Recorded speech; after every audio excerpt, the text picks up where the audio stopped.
this call. It's been a strange old end of the year. We you know, slightly unpredictable again over Christmas and New Year, and I think we're all looking forward to really thinking about the future for 2022. And this has been a really exciting fund for us to start the year off with. But for those who don't know us, you can see the 4 staff from GCF have the background, GCF background, so I'll introduce you all. As you probably know, Sarah Sharma is our grants manager, who you would have been all in touch with. But we've got our grants officer, Jill. She's also online, and she does a lot of the assessing as well, and is involved with lots of bits and pieces. And then we've got our new philanthropy manager, Erin Hughes. Some of you may know or not, but she'll become a more familiar face at events like this. So a very warm welcome to everybody, an introduction to the team. And then if you move on to the slides, we'll do a little bit about a quick snapshot of GCF.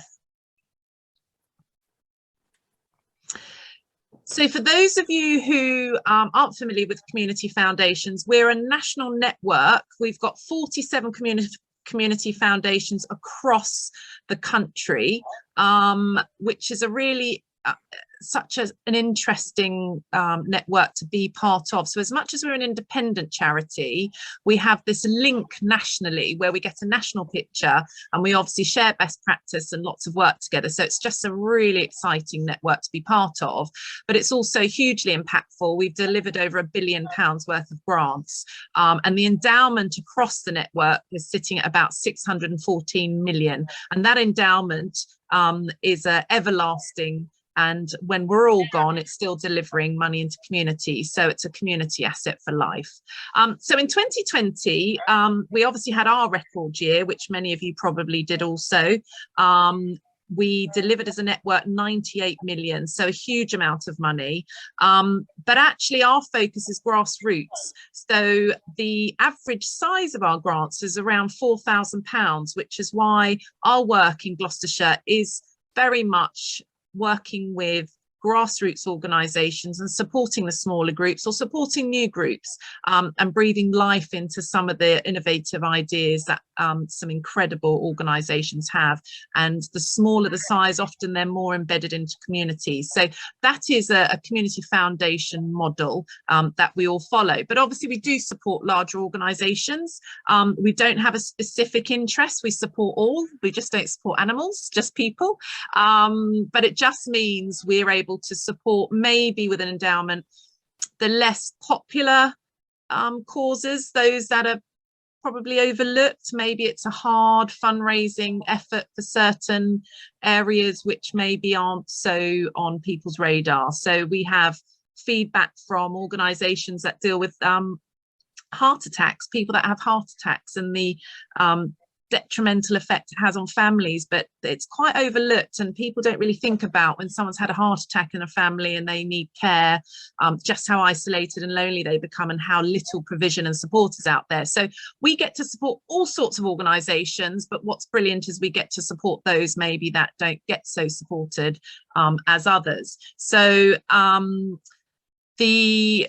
guess the UKCF network across the country has to have a way of being accredited. We have to work at a certain standard, and we get accredited every 3 years. And last year we had our accreditation, and we passed with flying colours, thankfully, which was great. And it just means we know as an organisation we've had a full audit and we're running effectively. So hopefully that gives people encouragement that we are doing the right thing, but always working on improving what we do. 2020 was obviously peak for us personally. We delivered over £1 million worth of funding into the community. Our previous years are an average of 300,000, and then as an exceptional year for everybody, last year we still managed to deliver over £750,000 into the community, awarding over 200 grants. So we hope to grow, and as we grow our community asset, it means we've got more to support the community with, and all of you with. So that's a little bit about UK community foundations and GCF.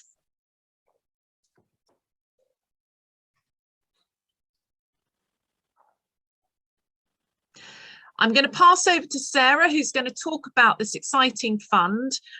We're really excited because it's about bringing communities together, and we've really needed this, and we really need something to look forward to. So Sarah's going to talk through the fund and then open it up to conversations with all of you, and then we'll finish off with some housekeeping and a little bit of communication.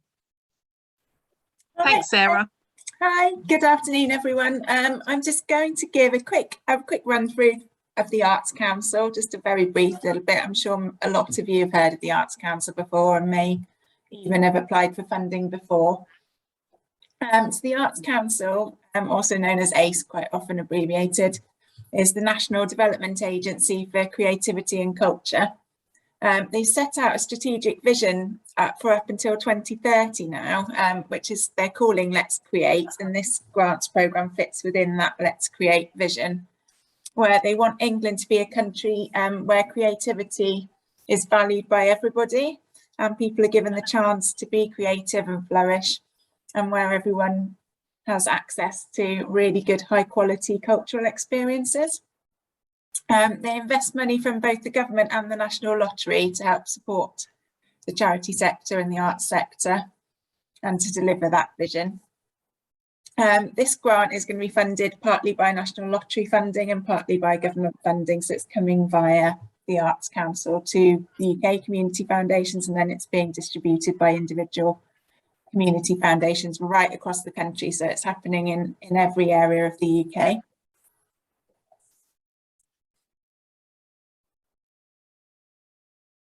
So this programme, called the Let's Create Platinum, sometimes Jubilee Fund, sometimes called the Platinum Jubilee Fund, it's had various names in various different places.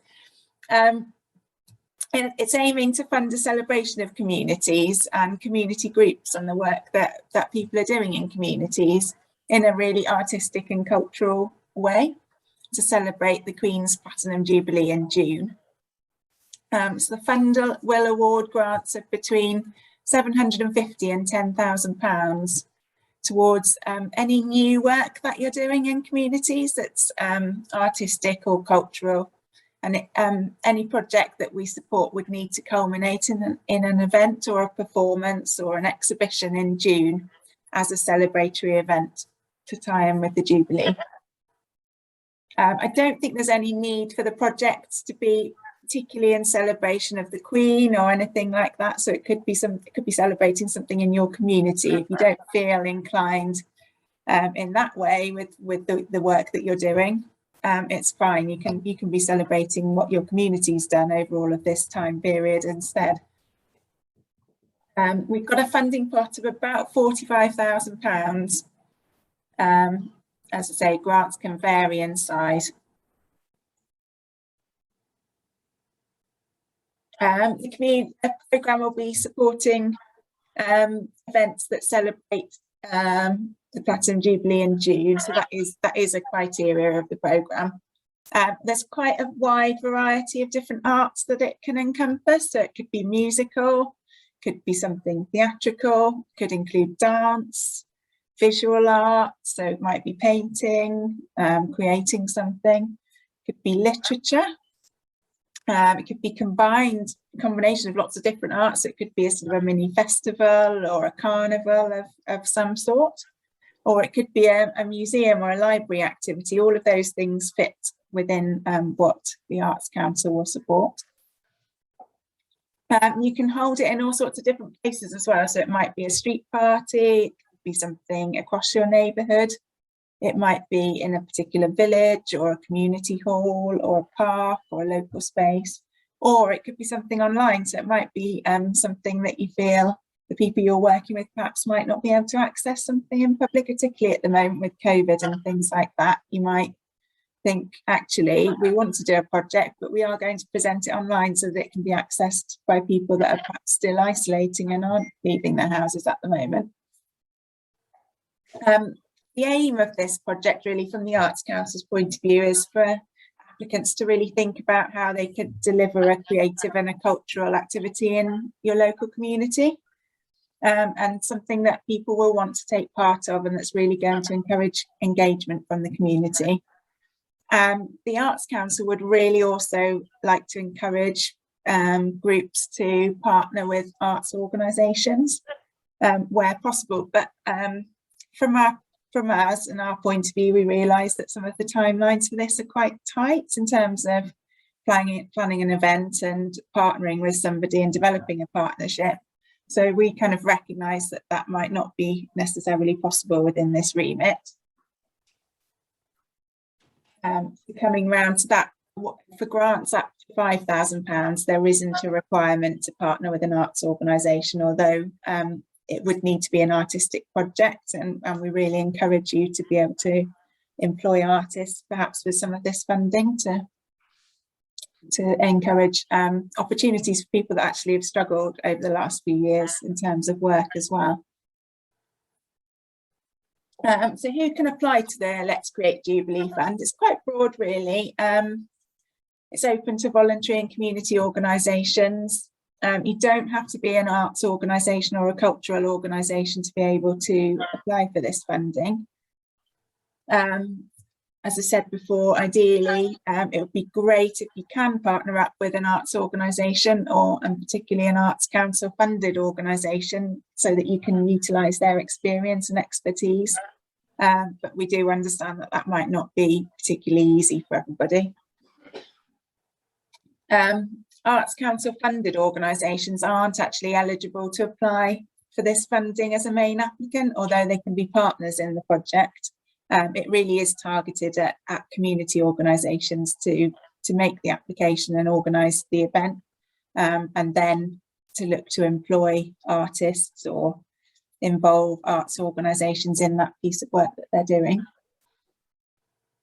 As I said before, grants of up to £5,000, you don't need to partner. If you want to go for a grant at a higher level of above £5,000, then you would need to have a partnership with an arts organisation.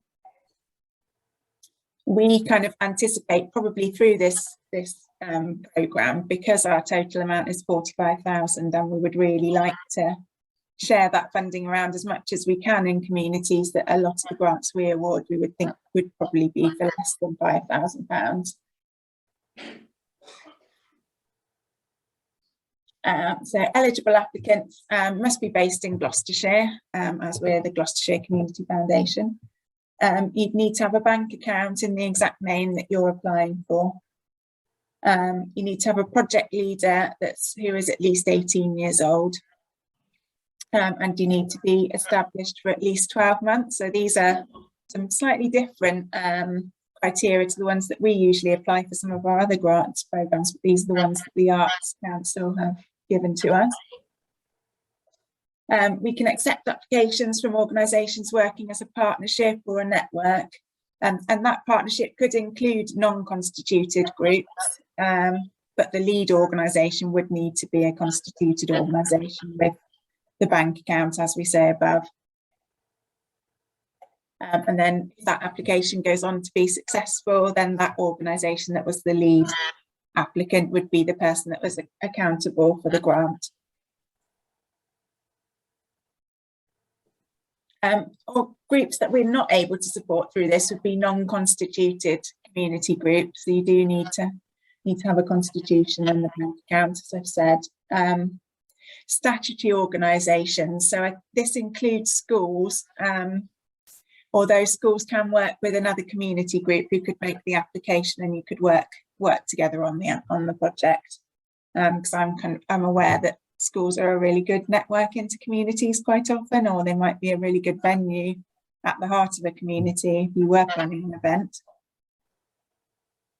And also Arts Council England funded organisations, so the national portfolio organisations that the Arts Council is already funding, aren't eligible to be main applicants for this funding, although they're really encouraged to be involved as partners in projects.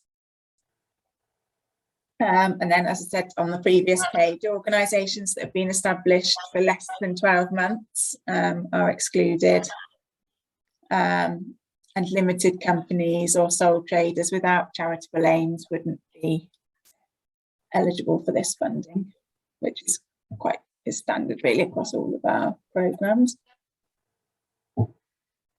Just a few examples here really of the types of things to maybe get your sort of creative minds flowing. Things like local residents or artists creating or performing in a community play, a neighbourhood inviting artists or musicians into their space to perform, perhaps a poetry or a spoken word event, a virtual reality video or a carnival, an exhibition. So you might have, if you've got keen photographers, you might do a photography exhibition of images from the past 70 years, or some painting or something else creative that you could exhibit. Or you might want to think about an outdoor music performance, a street party with art from different cultures or local residents. Anything really that you can think of that's exciting or different or innovative, but fits within those Arts Council different creative themes that I talked about earlier. We're really excited by this. I'm really excited. So I come from a bit of an arts background before I came here, so it's not often that we get to have a programme that's really creative and artistic. So I'm really looking forward to seeing what people come up with. Here's just a few photos that I found on the Arts Council website that I thought were quite fun in relation to their Let's Create theme and their vision now.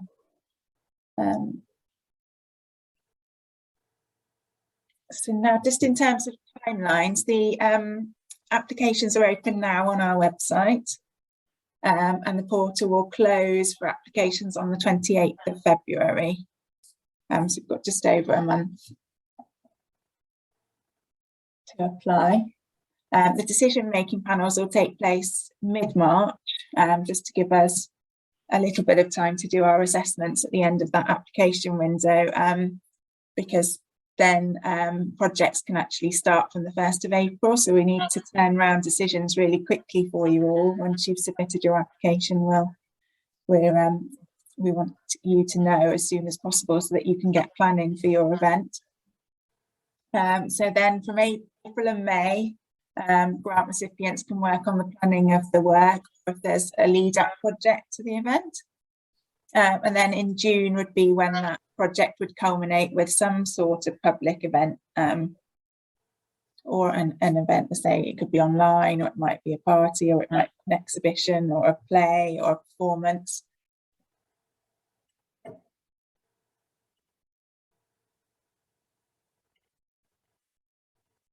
So next steps really, and this programme isn't a programme where partnerships really encouraged and collaborations really encouraged. So if any of you want to start sharing contact details, we can open it up in a minute to a bit of a chat where you might want to talk about some of your ideas and things you're thinking of, and hopefully it might be a way of perhaps different groups being put into contact with each other. So if you want to share your contact details in the chat, then please do.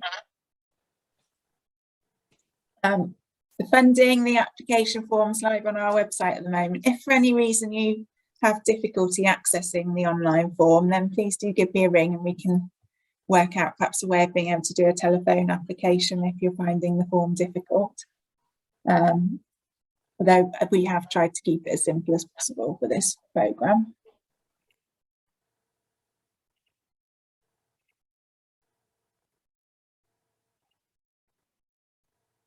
And these are just our different social media pages for anybody that would like to start following us, just so that you can learn more in the future about what we're doing. I'm going to stop screen share now so that we can all have a bit of a chat really and see what everybody's thinking in terms of possible projects.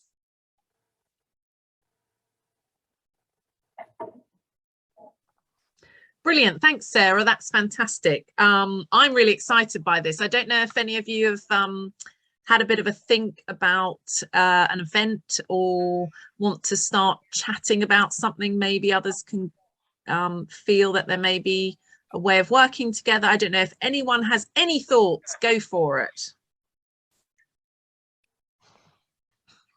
Come on, Kelly, I can see you thinking there. Come on. Any thoughts at all? Hi. Hello, Philippa. Oh no, yes. Oh, it's Vicky. Hi, sorry. Vicky. Yeah, the lighting's a bit bad. So, as you know, Heart Heroes have been currently planning the ICANN project for Gloucestershire, and it was really successful.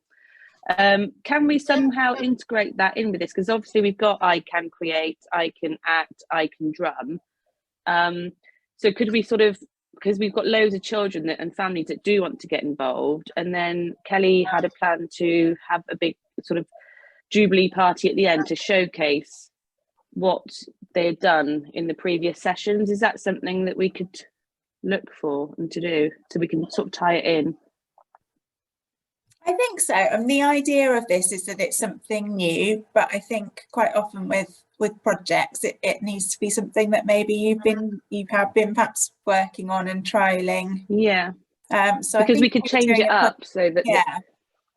I think if you're doing a project that you're producing something and you're specifically aiming to do something to present as part of the Jubilee, then that would be a fit. Yeah, because obviously we could amend each sort of session, because we are going to be running the programme again. So with the ICANN Create, they could be making the decorations for the Jubilee. You know, they could read a poem, you know, whether about their feelings or, you know, with regards to the Jubilee, you know, something like that. So we could amend what we're already doing, but actually have it as a focus for a showcase at the end with the Jubilee party. In terms of the application, I would say if you can kind of package it as if it's a particular project, although it does incorporate some of the work that you've been doing. Okay. Just so it's sort of start as a criteria. Okay. Hello. That's great. Thank you. Now I think Louise and then Philippa. Thanks. Sorry, this is a bit of a boring question, but I just wanted to check whether parish councils are eligible to apply. Oh, I think I might have to just double check back on that and get back to you, actually, because I can't remember with the statutory funded organisations what are. It was a question that somebody actually did ask at one of our previous meetings with UKCF, and I can't quite remember off the top of my head what the answer to it was, so I can get back to you about that. Brilliant. Okay, thanks, Sarah. Philippa and then Lindsay. My question is also about statutory bodies. I come here as the chair of governors of a school in Dursley, a special school, but it's part of a multi-academy trust, and so it is actually an exempt charity. Does that mean that we have any entree in, or we would have to abide by finding a community group that would want to be the main applier? I think, again, I might just need to check on that, because I know originally the schools weren't really included because of the statutory funding, but then if you're exempt as a charity, it might be that things like PTAs and groups like that could possibly be applied. I'll need to double check. We do now have a PTA, but it's very, very new, so it doesn't fit that being around for 12 months or anything like that. I do, however, have the most fantastic project, which I will share with you all, because we did it in another school that I was involved with in 2015, and it was where an artist came and worked with all the schools I'm involved with are special schools for very vulnerable children, so they come from all over the county. So it was a primary school in that occasion, but this one is a senior school, and we did, in the primary one, an artist came in, we did a huge project with parents and children on portraits, and they did clay heads, and then we had an amazing exhibition at the end in Nature and Art down in Twigworth in Gloucester, and it was just such a win on every level, and the local community were able to be a part of it, but also the really vulnerable within the county. So it would just be such a lovely thing to be able to recreate, but I need some way of being able to apply for it within my current circumstances. And what I'll do is I'll double check on the specifics after this, and then I can circulate round to everybody, because I imagine clarity on the statutory element of the criteria would be useful for quite a few people. Check exactly what the rules are on it. Great. So we'll have Lindsay, then Harriet, who's on the chat box, then back to Louise. Okay, thank you. So I'm here from Gloucestershire Women's Institute, and we're thinking about planning a county picnic project as part of our the centenary celebrations, or sorry, the Jubilee celebrations, which will take the form of a picnic with music at a park somewhere. We're sort of, that's what to encourage our members who have been in an age group where they've been very locked down for the last couple of years, and so we're trying to encourage people out in the summer. So I've done a little bit of investigation, and some of the venues we're looking at aren't actually available for the weekend of the Jubilee, but are available later in June. Does the event have to happen on the Jubilee weekend? No, it can happen anytime in June. Right. And just something that I've just realised I didn't mention in that presentation is that the grant would need to be completed by the end of June. So I think there's a bit of a period for reporting afterwards, but the costs would need to all have been spent by the end of June. Yes, we found a weekend later in June. We found a weekend later, so that would be fine. And we're hoping to tie it all in with maybe a yarn bombing telephone boxes competition, which is county-wide. So so it would all be around the organisation. So that would be relevant. Yeah, brilliant. Okay, thank brilliant. you. Thanks. That's brilliant. Thank you, Lindsay. I think it was Harriet and then Louise. Harriet? Hello. Hi. Hi. So I'm Harriet from ArtShape. Quite a few of you have probably heard of ArtShape, but we're an Access Arts charity.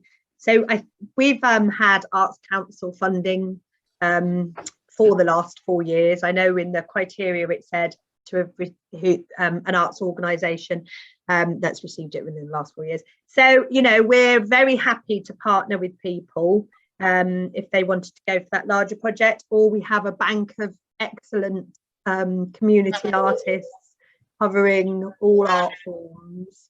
So, you know, if people, I'll put my details in the chat box, but if people were looking for artists or wanting to partner with an arts organisation, we'd be very happy to talk to people, and community arts is very much our speciality. That's brilliant. Thank you, Harriet. Can you put your details in the chat box? I'll do it now. Fabulous. That's a brilliant offer. Thank you. That's fantastic. Louise, I think you're next. Hello, thank you. Thanks, Talitha. I'm from the Nelson Trust. I'm new in post. I'm working with Christina in the business development team. She says hello. And I've spoken to Sarah already a couple of times about this fund. So it was just a clarification question about a couple of things. One, if we applied for around circa 5k, what would you expect that to pay for, go towards? Are there any restrictions or no's on what can't be spent on? And then the second question is, we talked already about the garden project, of course, that we've got, the community garden, and we already have art groups and a lot of art produced by the women that we support. So already thinking and using the ideas that you've already put forward, how to bring both of them together, and or how to bring in music or a dance event into the garden, all to be done by the end of June. So going back to the first question about the money, as to are there any restrictions on what it can't be spent on? I've just got the criteria actually just here, so I'm just going to double check. While you're doing that, can I just bring Tessa's comment, which did make me laugh, but not really. If the Queen dies, I think we'll carry on. It's not an unusual comment. It has come up on UKCF when we were learning about this project. We were all a little bit nervous about what would happen. And we've just been told that it would then be a celebration of her life as well. So we would still proceed. So good question, but we will be carrying on, and I'm sure the Queen would want us to carry on. Right, so I've got the list actually here of what can be covered and what can't be covered by the grant. So what can be covered are the costs of organising your event and the people needed to manage the project, artist fees, and we have got guidance if anyone wants it. I can share it if you get in touch with me about fair pay for artists, which the Arts Council is really keen to encourage. Yes, please.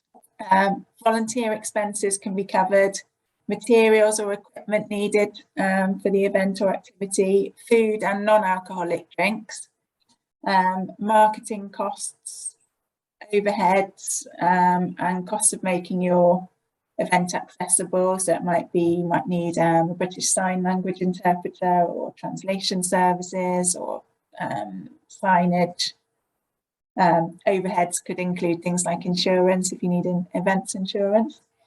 So the things that can't be covered are activities that have already taken place or things that you've purchased before April. Activity that doesn't culminate in June. Costs of activities that already take place and aren't adapted specifically to be part of something for the Queen's Platinum Jubilee. Alcohol or medication, which I think is probably quite standard. And activity that should be provided by statutory services, which is the bit that we probably want some clarity on.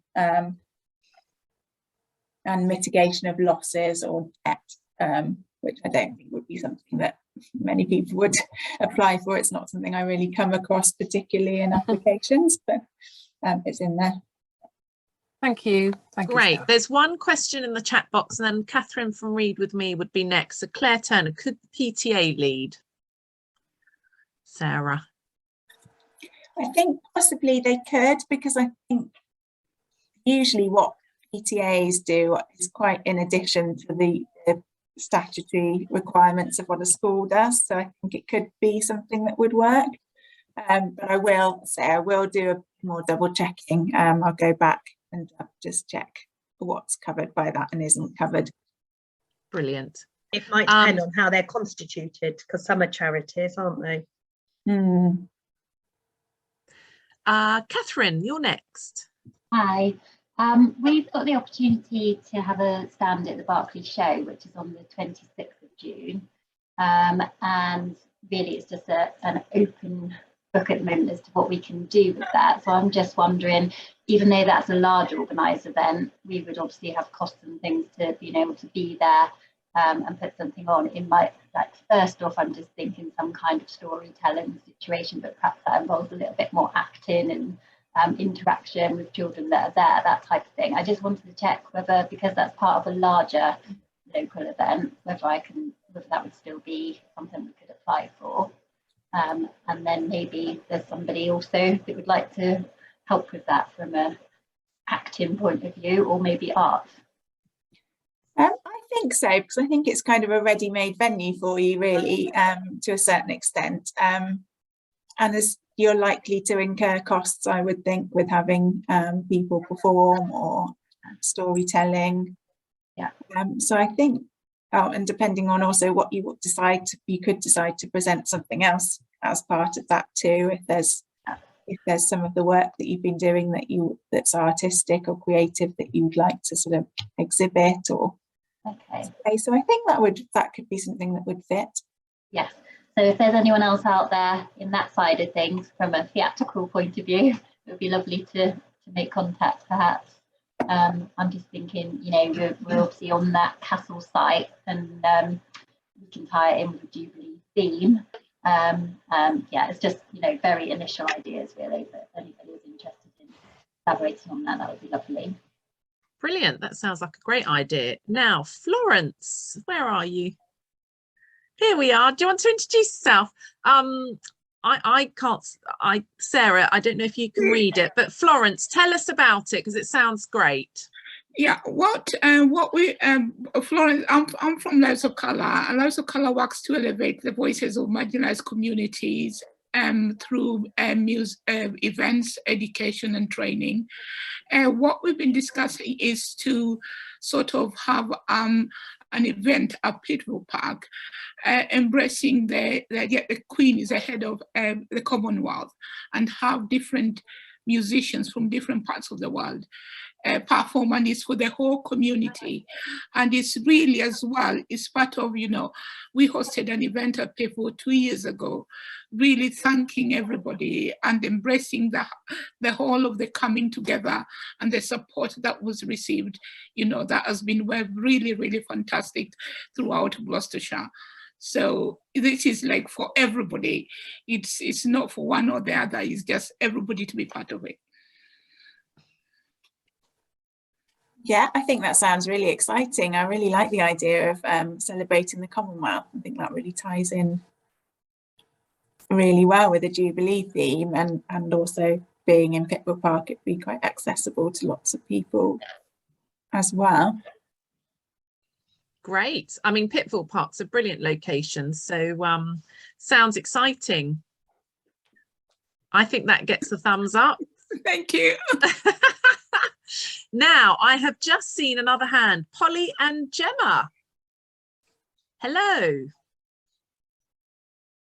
Hiya, how you doing? Hello. So we are going to be starting at, well, we're very recently starting up a youth climate panel with climate change, and the project we were thinking of is kind of linking in a celebration event celebrating young activists, young climate activists. Do you think that is something that would be appropriate, kind of celebrating that community kind of action and things like that? I think it could, yeah, I think it could be. I think it would need to be done sort of to fit in with some of those Arts Council themes that they talked about, so music, theatre, yeah, all of that sort of thing. So if it's done in a really in a creative way that fits in with that, then I think that, yeah, that could work, and it's something important that we need to be thinking about more and more, really. I think that sounds really exciting. Well, you're bringing young people together, but I guess community. And actually, there's a real movement in the county in lots of pockets around climate change and environmental issues. I don't think there's a lot of joining up. I think everyone's still working in their silos. So if you could do something that brings some of these organisations together that are working around that theme, I think that could be really exciting. Yeah, absolutely. Well, what kind of the initial idea with the event is to bring together lots of young people, so, and to celebrate kind of what they've done so far, because you know the council have now taken that on and are doing a strategy around it, so a lot's already happened with it. So you've got Western Burt that have got a 10-year plan. You've got the Cathedral that have also got an environmental plan. There's quite a lot of really key organisations that have got some big climate environmental plans, and it'd be quite good, I think, if you've got young people and you've got activism, whether you can join some of these more traditional organisations up. Yeah, great, thank you. And if you need any help with that, we can put you in touch with people. Fantastic, thank you very much. Brilliant.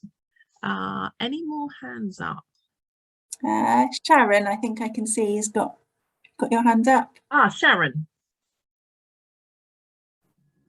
Sorry about that. I couldn't work out where to find the little yellow hand that everybody else was using. I'm Sharon. I'm a charity in Minsterworth, one of the villages. It's just a question really. If I put a village event where the whole of the community would be involved, and that would be different ages, young, old. If we were to plan something where there would be different elements, part of it in the day, which would attract certain parts of the community, and then something else in the evening, and both of them were art space, would we be able to do that? We could do it as a package. We wouldn't have to just say, oh, well, we want music in the afternoon and that's going to be for them, and then somehow or other not be able to deal with a different part of the community in the evening, possibly a younger element or something. Yeah, I think, yeah, I'd be really welcome to having an application to cover as many different groups in the community as possible. Is brilliant. Yeah, and the other thing that just thoughts, not definite thoughts, because we need to talk, but something like, and it may be too late to organise, but something like in the past I've been part of a group, we had a big top which did circus skills prior to the show or after the show, whichever, I can't remember which it was, before or after. Would something like that be allowed? Yeah, I think so. I think I just looked at the different examples that were provided. Yeah, so getting artists in or circus performers in to work with the community at that event would be brilliant. That looks like it would be a really good fit for Thank you. Yeah. So I think we've got Helen first, then someone's clicked off, and then I think it's Clarissa. I did see someone else click up, so if I've missed you, I think it was Diaz or something. So Helen first, then Clarissa, and then if I've missed someone, please do shout. Diaz as well. Great. Dinaz, yes. So Helen, Dinaz, I think you're waiting next, and then Clarissa. Thank you. Always. Good afternoon, everyone. I'm from Girl Guiding in Gloucestershire. I've been asked to join you this afternoon by the two county commissioners who can't be with us this afternoon. They were really excited by this project and have asked me to speak, so I'm afraid it's second-hand information, but their plans, their ideas were, we have our county headquarters up at Cowley, where the girls can go for activities evening or residentials, so we can take groups up there, our rainbows, brownies, guides, rangers, and for this project, one of the county commissioners would like to reserve a local artist. You probably know her. She does mosaics, works with mosaics, and the idea was to take a group of guides up to our headquarters and get them to work on a mosaic, great big mosaic plaque, so that this could be put at our headquarters, so that it will be there for a very long time, so that everybody can see it. Our headquarters, as I say, is booked out for units to use for evenings, residentials. We use it for training.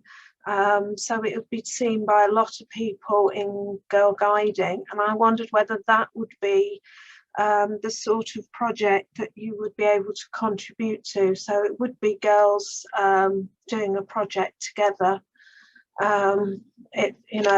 Girls from all over Gloucestershire, we can get we were thinking of Guide Age to come and do this project. So it would be girls from all over Gloucestershire contributing to that project. Is that Yeah, I think I could imagine, just thinking, my cogs are going around, just thinking of how girls could be involved in coming up with designs, and then some could be involved with the actual making as well. And yeah, I think that sounds like something that would fit with the programme. I'm sure the girls will have a great time designing it and working out how to do it, and because they have worked with this lady before. We've all this lady's come into unit meetings before, because she's local to us, so we have worked with her before. Yeah, brilliant. Yeah. And just probably just thinking in your application about how that would culminate in something that would happen in June would just be the thing to think about. We're already planning something for that weekend. That's on the agenda at the moment. We're not quite sure what we're doing that weekend, but there's definitely something on the agenda for that weekend. So we can unveil it at that weekend and say, this is what the girls have done. Oh, brilliant. Brilliant. Thanks, Helen. Dinaz. Thank you.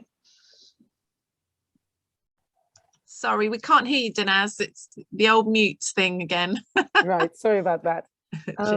I'm from Blockley, and I'm an artist and filmmaker, and my husband is a musician, electronic musician. And I just wanted to know that if we do come up with something, I'm interested in Polly and Gemma's ideas, and I noticed Ellie from the PC at Blockley is also on this call. If we did come up with something, would it be possible to spend the grant, because we do a lot of audiovisual work, so would we be able to spend the grant on things like projectors and screens if we wanted to take over our village hall and get the community of younger people who always approach us to create a music track? We do a sound music workshop, which we do all around the world, actually, with the British Council, and photographs also from young people, and do an audiovisual show.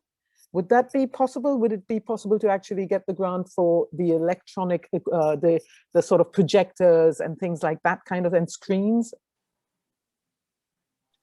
It does. It says eligible costs include materials or equipment needed for the event or the activity. So I guess maybe it might depend a little bit on the proportion of costs. That's right. In terms of the expense of that equipment, and if it was then being used sort of right. I'm going to put my email out on the chat, so that if anybody, because we don't have the organization, because I'm not working with a community organization right now. I've just been approached by people who sent me this Zoom link and asked me whether I'd be interested in getting involved. And I'm very interested as a person who's been living in Blockley, and all my artistic work has usually been based in London, but I'm really interested in taking this kind of work out to the area of Gloucestershire. So I'm going to put my email and my telephone number on this chat, and then you can all amazing. Yeah.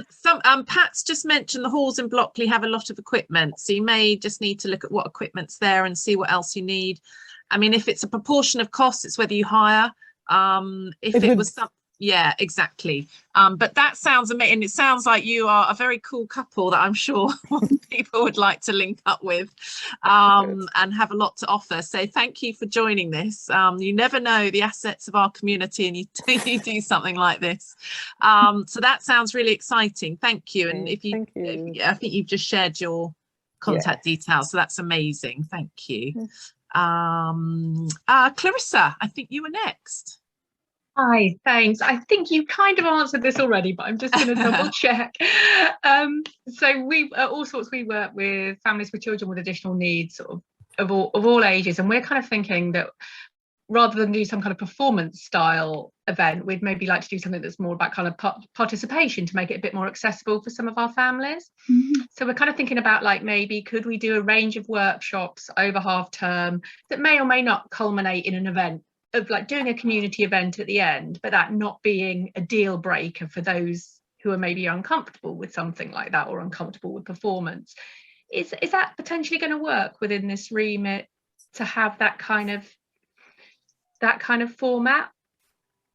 I think it could work, and I think as long as there is something at the end of it that is a culmination, then it might be that as a group that there are some people that are more comfortable doing a performance that could be sort of part of the workshops, or there might be something else that comes from the workshops you do that could be presented in some way, or there might be some audio clips and things like that that could be shared, or yeah, I think we definitely sort of think that we can offer an event of some kind, but we're just kind of keen to kind of take that performance pressure out of it for those who don't want that. That's not going to work for them, and do something that's a little bit more sort of, lots of maybe more bespoke kind of smaller groups that people can fit into in the way they want to fit into, that culminates in some kind of celebration event that will sort of maybe invite the community to, but there's maybe not going to be maybe not a performance. No, and I think that per se it's fine, because it's quite a wide remit really of what could be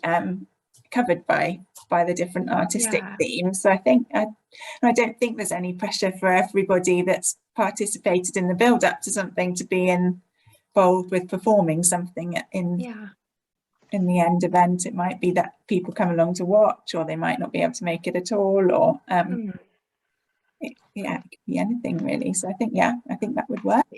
Great, thank you. Great. I think Blockley are going to get a working group together, so Dinaz, they're going to be in touch. So this is brilliant networking already. Fabulous. Our youth club will be valuable. A youth club would be valuable. Ellie, do you want to expand on that? Youth club would be valuable. No. Bren, is there a legacy expected from this funding? Sarah, are they expecting a legacy? I don't think they are really. No, I think it is more about doing something celebratory really for June. I think it's lovely if there is a bit of a legacy afterwards, but I don't think that's the expectation really of it.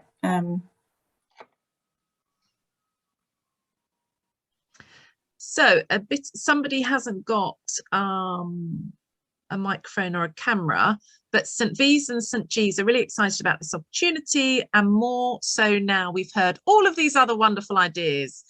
We're hoping to organise an accessible fun day street party in Gloucester, Cheltenham. This is following on from our in-house music festival. Great. Last year, which our service users loved and wanted bigger and better this year. We're searching for artists who'd like to get involved, or other organisations that would like to work together. That sounds brilliant. If you'd like to get in touch, my email is. That sounds fantastic. So Gloucester and Cheltenham, that looks like there's a good format from last year, and you can make it bigger and better this year and partner with some other people. That sounds fantastic. Thank you, Chloe. Claire Turner, contact details, apologies. I think I've gone through the chat box. Are there any hands up that I've missed? Any more for any more, as they say? Oh, Annie, I can see you waving at me. You're on mute.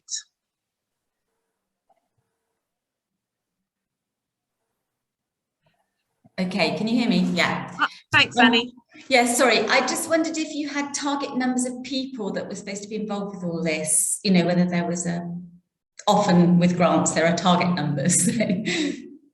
No, it can, there's no limits as far as I'm aware of how many or how few really. I guess maybe if it was a very small number of people and a large cost, then that might influence a panel decision.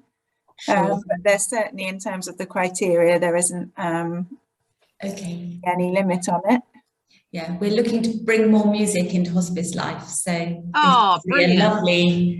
this is potentially a lovely thing that we might be able to work on, which we could link in with the Jubilee. So yeah, nothing concrete yet, but that sounds amazing. Music's so healing, isn't it? Yeah, the thing that I was concerned about was that the music group that we were thinking about isn't currently an Arts Council funded body. So, but that doesn't matter if it's I assume that still counts, that it doesn't matter. I think they have had arts funding before, but not currently. Okay. Yeah, it's only those grants over £5,000. Yeah, no, it would be a partnership with an Arts Council funded organisation.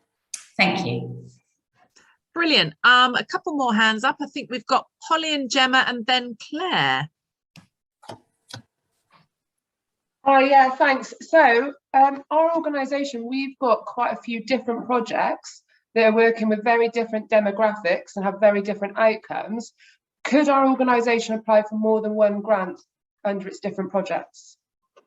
Unfortunately, it's just one application per organisation. I checked this for somebody else actually yesterday, and they did say that if you, I think it's just one main application. So you could wrap up a couple of things into one. That was going to be my question. If it could, way of making it into something that read as if it was planned to be one thing. Okay, yeah. But it might involve different groups of people, which you might need to work with in a different way, but probably for one kind of aim at the end of it, really, I would say, and one celebratory culminating event. Okay, yeah, that probably for what we had planned and for what the other projects probably would be doing, they'd be very, very different. But who knows? We'll see.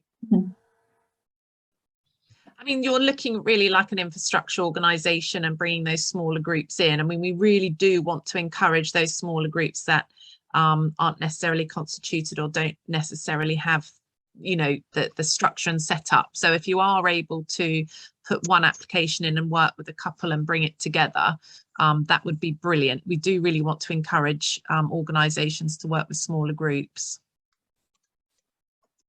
Thank you. Brilliant. I think Claire Turner, you're next. Hi there.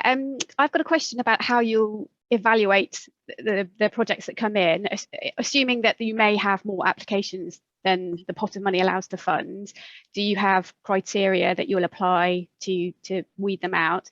And similarly, if we are including several sort of strands and bringing it together as one project, is it an all or nothing, or is it possible you might look at it and go, well, we can fund that part of it but not the rest of it? Yeah, we haven't actually brought together our panel yet, but most of our grants programs, we have a community panel, which is what we're hoping to do for this, to also include some artists too in the panel for the decision-making process. Each of the applications is assessed on how well they fit the criteria, and things like value for money. The assessors will comment on various different elements of the application in terms of the due diligence that we do. It might be if an organisation looks like it's already got really high reserves, sometimes we might prioritise an application from a group with lower reserves. But all the applications go to our panel and then they get discussed by the panel. In terms of partial grants, that's something we do quite often.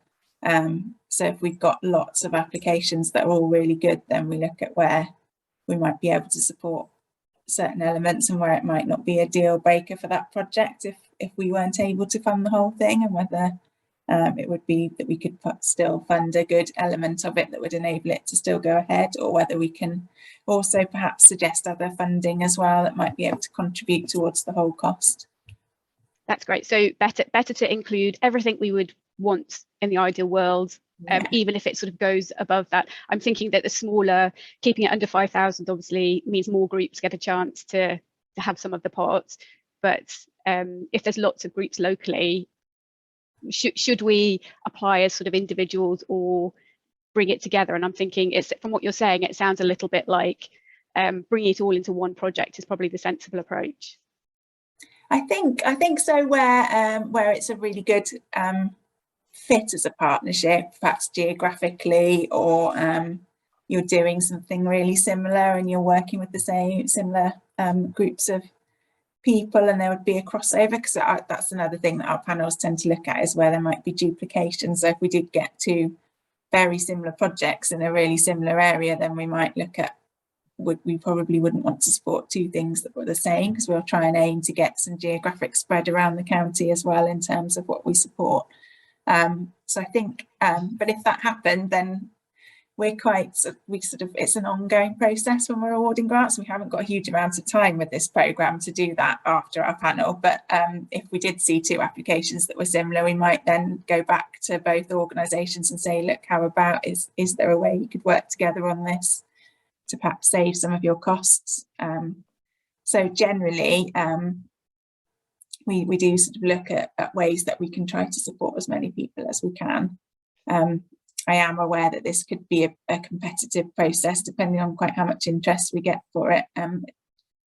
It's a little bit hard to predict at this stage. Yeah, thank you. A good question around panels and being really transparent as a funder, and touching on what Sarah said, is our main grants panel is made up of 70% of external GCF members. So we have one trustee that will chair that main grants. There'll be myself and Sarah, some staff, and then everybody else comes from the community. So none of us make those decisions. It's a panel decision, and what we try and do with panel recruitment is have a diverse group of people from different geographical locations, different experience, different backgrounds. So we hope that it's an extremely fair process. There's no favoritism. It's all on merit of your application. But saying that, there can sometimes be barriers to applicants in terms of maybe you're not a professional funder and you're doing it on behalf of, or maybe the first time for a group or behalf of a group or a volunteer.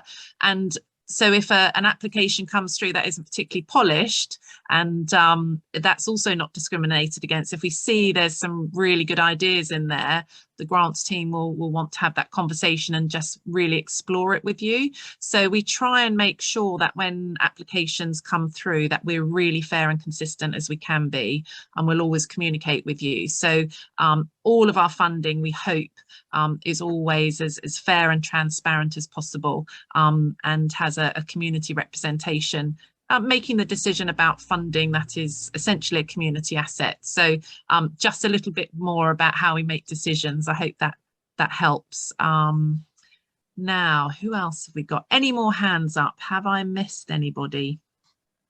Now, Bren, I think there was a question there about barriers, actually. I guess for me, groups we may not be reaching as well may wish to establish trust and relationships with who they partner with. This is an experience, but not a total barrier, but an observation. Bren, do you want to elaborate on that a little bit? Yeah, I do. And thank you, Talita, really. So again, with a lot of bits I do, so I just volunteer in the community and try and support some neighbour community groups, really, and a lot of it is about trust, really. So you talked about being partnering up, etc. And I think there's something about actually really, trying to get to know those partners very quickly. And we look at the application, and it's easy to throw bricks in, but congratulations to Letha for whoever put this money down through the community foundations at this financial level as well, which is really good. So it's an observation more so than anything else, based on experience, that sometimes for groups that might find some of the systems, some of the organisations quite autocratic or technical, etc. There's something about, which is aspect of life in general, really, about where's that trust and how do you build that trust up, whatever. So that's to elaborate on that. That's not to say that they are blockers per se, but I think it's right to have that conversation around it. And I really appreciate that bit that you've highlighted, Talitha, about polished applications as well. And I can think of a number of groups and whatever. I'm going to go back and look at this and check with some people, really. Yeah. Is you won't get a polished application from some of these groups at all. I can literally highlight that, and they would say that as well, because I've chatted with them before, really. So I really welcome that acknowledgement, really, that you will look beyond something that dots the I's, cross the T's, uses the buzzwords, written sometimes by people who write applications time and time and time again, which again is fine, but we must keep reaching out to the groups that we're not reaching very well. Thanks, Talita. Thanks, Bren. That's a really good point. If there are language barriers, as Sarah said, I mean, our capacity is quite low, so we wouldn't be able to do conversations on every single application. But where there are particular language barriers, we are obviously going to make sure we make time for anybody who is applying from different diverse groups, that we can help with those applications. So what we don't want is for people to be put off by the application process, especially if they're doing community events. And we do really want to make sure we are open and inclusive as possible. So if you do know of groups that this may fit, but they may be nervous about an application or the application process, then please do encourage them to get in touch. We'd really, really appreciate your help in encouraging your networks. Thank you, Bren. Really good point. I think just the other thing to say on that is that it is a dialogue, so we don't just receive your application, and if there's something in there that we're not sure about, we write it off. We will pick up the phone when we're doing the assessments and ask for a bit more information about things that we're not quite sure about. And even when it gets to the panel, if there's questions that the panel ask and we say, oh, actually, no, we're not quite sure about that element of the project, then we still might go back to people and try and get that information, so that we can come to a proper decision that's informed.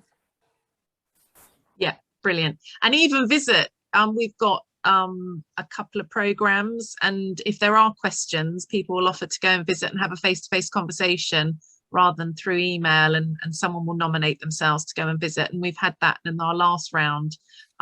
Somebody visited, and it was a brilliant visit and just got so much more information, and we were able to fund it. So there's lots of different ways of us supporting some of those barriers, through some of those barriers, getting over them, round them. So yes, so keep that in mind. Anybody else got any comments, suggestions, advice, questions, anything at all? Pat your hands up. Hello. You're just on mute, Pat. If you could unmute. Sarah, could you unmute Pat?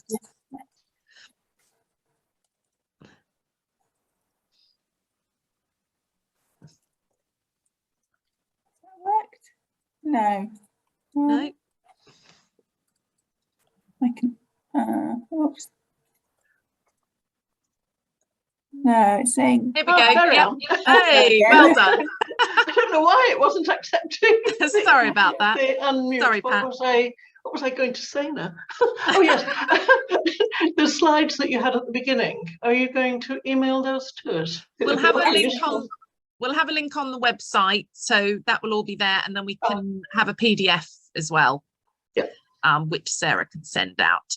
Everything, we've got a brand new website, and I hope as you may explore it, it's very user friendly and should be quite easy to navigate, and we have an events area and everything should be on there. So we'd love to hear any feedback about the website, if there's anything wrong with it or it's not working properly, but other than that, it's a much more user friendly website. Our last one was really bad, so hopefully you'll get all information on our website as well as being sent the PDF.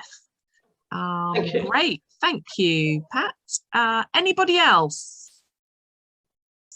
Any burning questions or even thoughts? Anything at all? No. Brilliant. Well, I think that was really fruitful.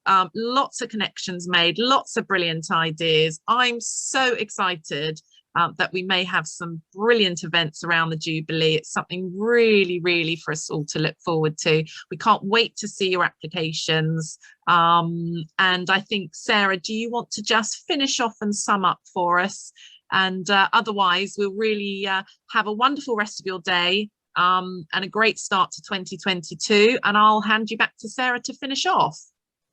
Oh, just thank you so much for all coming. I always love these events. I get a bit nervous beforehand when I start to see so many people signing up, but it's always so brilliant to see so many different people from across our community and just hear from you all about what you're doing. And it's a brilliant way for us to learn and find out about what's happening. So thank you all so much for coming along and for sharing your ideas, because I've found it really exciting, and I can't wait to see the applications now, because I think there's going to be lots of variety and lots of different interesting projects happening, and it's really nice that these are all celebratory events and arts projects, as we said before. So I mentioned earlier, the portal is open now on our website, so if you go to the grant section of our website, it's the online application form is there ready for you to get started. But please do, my contact details are on the website as well, so if any of you have any further questions, then do email me or pop me a call afterwards, and I can try and help you further if you're doing your application and there's anything you're a bit unsure about. I'll circulate the PDF of the slides, and I'll also just ask those extra questions that I couldn't answer myself, so I can share those with you. And as long as everybody's happy, everybody that shared their email addresses, I will also share that around to all of you afterwards too. And Sarah, can you just save the chat box before we disappear? Yeah. Brilliant. So thank you so much, everyone. We'll let you all go. GCF staff are going to stay online, so we'll say goodbye, but we're staying on. Thank you so much. Thank you. Bye. Thanks, everyone.